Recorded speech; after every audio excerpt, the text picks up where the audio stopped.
You're listening to Bro Down Podcast all fucking day. Oh, yeah.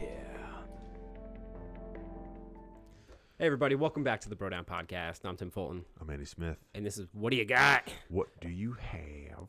What Do You Got is a little segment where we just chit-chat a little bit. Some guy brings a topic to the table that the other guy doesn't know about and springs it on him. It is Andy's turn. And today we are going to be talking about customer service. What? So I had a little experience over the past couple days with some customer service from a company that will remain nameless. That's a smart move there, Andrew. So at the end, I want people's experiences. I want to hear about other people's customer service experiences. And I think calling most places customer service is wrong because there's no service. So I'm interested if anyone, and I want to pick your brain because you've heard the story. I did hear the story. So long story short, I was overcharged on a bill. I spent 3 hours on the phone getting the bill changed. You were overcharged on a bill not once. Oh, yeah. Okay. So long story short, it's going to be a little longer now. But I got a bill. The bill was more expensive than my previous bill. So I called to inquire why. They said we raised our rates, and that's what it was. It's a internet service, internet and TV service. There's plenty of those.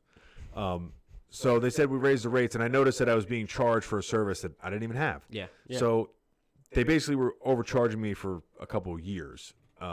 So I wanted some sort of what do you call it? It's not justice, but Justice. I wanted some justice. We'll go with justice. I want to see some heads roll. Yeah. So I wanted some back. Yeah, I wanted some payback, not a refund, but I know what you mean. Yeah. I wanted an offer that was basically the next upgrade that they were giving to new customers, and they were like, "No, you can't. You're an existing loyal customer, so you don't get that deal. You just get the shitty ones that we give our normal customers." So I thought that because of the overpaying and everything, that I probably should have been an exception to the rule. I ended up getting it lowered after 3 hours on the phone. And there was a day before this where they had set me up with a deal, and it was actually like the same deal that I had. They lied to me about it, and then I had to call back the next day. So 3 hours on the phone talking to 20 different people. And then the next day, I just go on my account, and they just never did anything. Like, promised me up and down, you're getting this deal, we're so sorry, blah, blah, blah, blah. And every time I would call, I would explain for 20 minutes exactly what was going on. And then they'd be like, all right, yeah, we got to transfer you to billing. Billing's the one. And then they would be like, all right, transfer, and then they would hang up. No transfer, just they would hang up the phone. So I would have to call back, explain again for 20 minutes, transfer, hang up. That happened 4 or 5 times. And so they took care of it, said everything's fine. I went on the next day, nothing. There was no changes. So I ended up talking to somebody else, had to get a manager on the phone. The manager took care of it. He gave me the deal, the new customer deal, got locked in. And the customer won in the end. Exactly. After 2 days. So I want to pick your brain to see that, do you think, and I'm pretty sure I know the answer, do you think that part of their tactics is because they're obviously allowed to give customers deals that they don't normally give customers, and they want to make money, so they got a little bit of resistance. You know, they have to put up resistance and all that. But do you think that part of their strategy is to purposely hang up on customers so that they get so frustrated that they just give up and just pay the bill? Ooh, purposely hang up. Or purposely lose a call. Because part of what was interesting was that every time I would have to verify who I was with like the account name and all that, I'd have to give them my number, my cell phone number. And every time I got a call that was dropped, nobody ever called me back. Never. But they all have my number on file because I had to repeat it back to them. Yeah. And nobody ever once called me back. So I think that it's probably not the honest answer, it's probably not some sort of like corporate policy or anything like that. On the books. On the books. it's probably one of those things that hush hush, this is what you do. Yeah. Because my buddy had a problem with this. I won't name who, but my buddy had a situation where he ended up being a manager for a box shipment company. Okay. We won't name names. Okay. He was in a role where management basically said, listen, you can only give out this many hours a day to your employees for them to work. And he would look at this and say, all right, this is physically impossible. It's not possible. Meaning too little or too many? Too little. Okay. He would say, it's impossible for me to give out this many hours.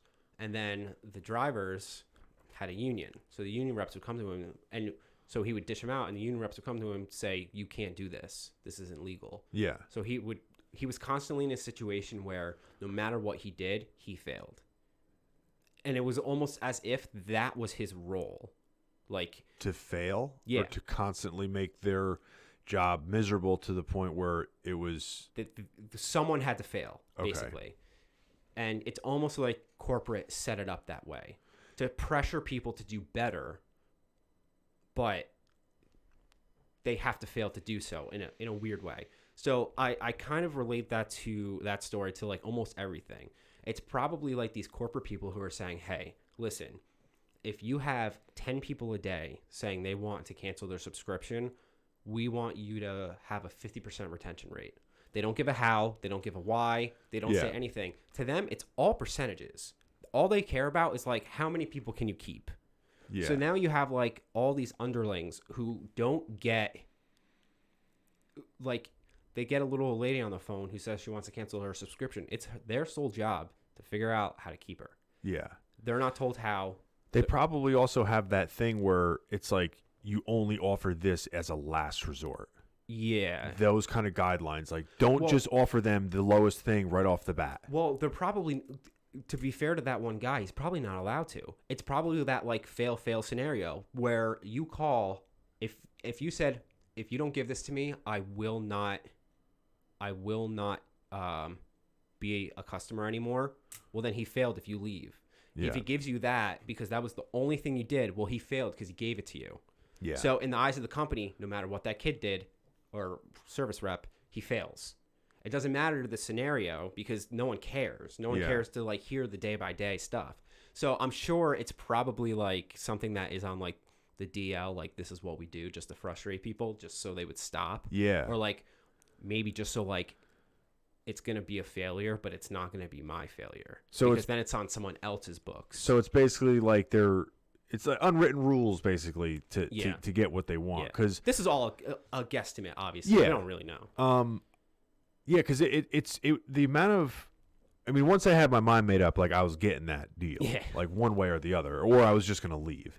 Exactly. But the crazy part is that the amount of hoops that I had to jump through, like those were like 3 productive hours. It wasn't like I didn't really wait on the phone that long, so like most of those 3 hours was actually talking to somebody. Yeah. And the crazy thing is though is that almost every single one of them lied to me. See, that's so weird. That's the part that I have a really big issue with, is that every single person that I was on the phone with, they're like, yep, no problem. I just like 3 people said they asked their supervisor and that said that I would get that deal. And I had the one lady on the phone actually type it into my file so that I didn't have to re-explain this every time on the phone. So they basically told me I was getting the deal and then never gave me the deal. So it was almost like let's just tell him we got it to him, and then when he sees his bill, hopefully he's just too tired to call back. Yeah. Yeah. But that to me should be like borderline illegal to lie to a customer about the rate that you're giving them. Yeah. And then just charge them anyway. Yeah. That's what I was mostly like. That's why I made up my mind that I was going to be getting that deal, was because they just, yep, you 100% got it taken care of. Like, you know, I'll come to your birthday party too, bro. Like that kind of a attitude. Like we're buddies now. Like, and then it's all nothing good in the world. Yeah. And then when I finally got the manager of the department on the phone who gave me the deal. He was like, yeah, they shouldn't have told you that. because they couldn't give. I'm like, well, you got to like tell them.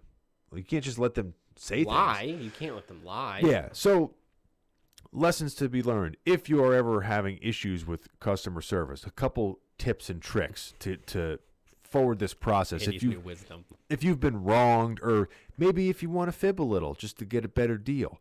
One of the things that I can tell you to do is you could try for the old call and just see if you can get it off the bat.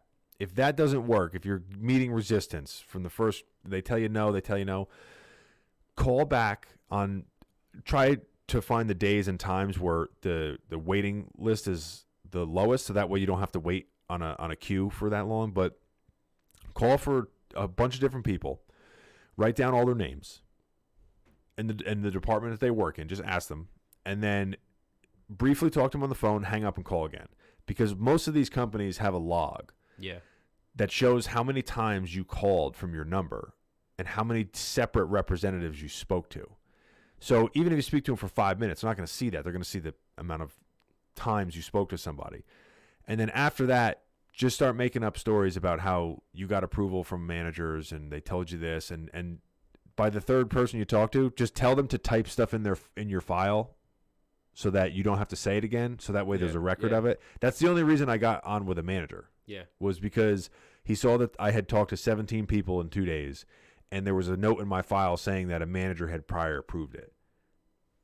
At least according to him. Yeah. And I didn't tell him that I'd spoken to 17 people. He told me that. So he can see exactly how. He could see exactly what you had been So you kind of have to like play their game and fib and lie a little bit That's and fair. chalk it up. But You know, real quick, I do want to give a little shout out. We run, so obviously you guys have noticed that we sell certain items on our websites, such as t-shirts, hoodies, other things. drawstring bags, coffee mugs, The whole spiel. Go to zip Brodown Pro. ups, zip ups. Zip ups. Go to brodownpro.com to see what we're talking about. But we make our products through a third-party company called Printful. And I'm only shouting that out because they have some of the best service representatives I've ever met. They're quick, they're efficient, they're real. Yeah. And they'll give you, I've never gotten into like a financial discussion with them. So like I've never had like a money question with them. But there are alternate companies out there that I've tried to reach out to their service representatives, and they'll point blank say, "We'll get back to you in 2 days." Yeah. And like, I just don't have time to put up with that. So like, I don't know if you have any. And other than that, we're not trying to like sell anybody on Printful, but like, it's amazing the difference that you just feel when you get like good service representation. When you feel like somebody's actually paying attention to your problem and not looking at you like someone's off. fucking calling again. Yeah, like you care. Yeah. It's so different. You know- it's refreshing. You know what I noticed too is that the difference in customer service, I think, also depends on the type of service being provided, right? That's true. Printful is a very niche thing, right? It makes products for people. Not everyone uses that. Yeah. So customer service is going to be a very important part of that because you're dealing with other businesses. Especially because they're kind of working off of commission, if you think about it. Yes. Well, we sell shirts. They Probably sell not the customer service guys aren't. No, but they could probably put, like the company as a whole probably puts emphasis on it. 100%. Yeah. But my thing is like if you call somebody like for something that you like, internet nowadays is something that's basically could be considered a necessity. Yeah, it is. So they know that. They know that it's a necessity. So they know that you need it. Yeah. So that gives them power. You don't need Printful. You don't need a lot of these service industries. That's true. So they have to make the extra effort to make their customers happy as possible. With services that you need, it's almost like it's like a 50-50. Like they kind of have you in the crosshairs with it because you need them. You need their service. And in some places, they don't offer any other company. But you're already paying. It's a hassle to get through. So I feel like they look at you like sometimes like you're a nuisance. Yeah. Yeah. You know what I mean? Instead of like, how can I help you? Like you're clearly having an issue with our service. And to be fair, I like to think we're more of like the rational people too. But I can imagine the customer service industry is horrendous. Oh, it's a thankless job. A thankless job. Can you imagine the type of people who call in there every day? Yeah. Like Thankless. it must be like, granted, they probably end up looking at normal people being like, oh my God, here's a handful. But that's because they probably spend all day talking to people who are just irate about the stupidest shit. Well, to be fair though, I'm very polite to people. Whenever I first meet people, I am always overly polite. Yeah. But Good strategy. what ends up happening on the phone when I was with on their customer service was, by the fifth person, all that was gone. Yeah. Because that it was like, clearly you don't like being polite, and all that gives me zero gain where I am here, and I need to get this taken care of. So the only way that anyone's going to listen is if I act like I'm super upset. Yeah. So it's like that. It's almost like they're creating their own beast because their customer service is so poor, or maybe by the rules of the company it's so poor. You're creating the hostile customer, as opposed because everyone that's true. Yeah. They are. Everyone has those like the credit cards or banks where they like. Everyone says like customer service is fantastic, and then the other ones I've always seen where they're like, the card is great, the benefits are great, customer service is -1 star because it's just terrible. But that's the difference. So yeah, I don't know. I don't like customer service. I don't like customer service. I don't like it. Maybe not the people, but I don't like customer service. Okay. As a general in the industry, we hate all of you. I want to hear some customer service stories. Yeah, you got some customer service stories for us. Let us know in the comments down below. Yeah, that was the Disney G-rated version of that I story. got the rated R version. It was fun. Yeah. Don't forget to like and subscribe. Hit the bell to make sure you're getting all of our notifications. And I guess that about wraps us up. It does. So we will catch you guys next time. You're listening to Bro Down Podcast all fucking day.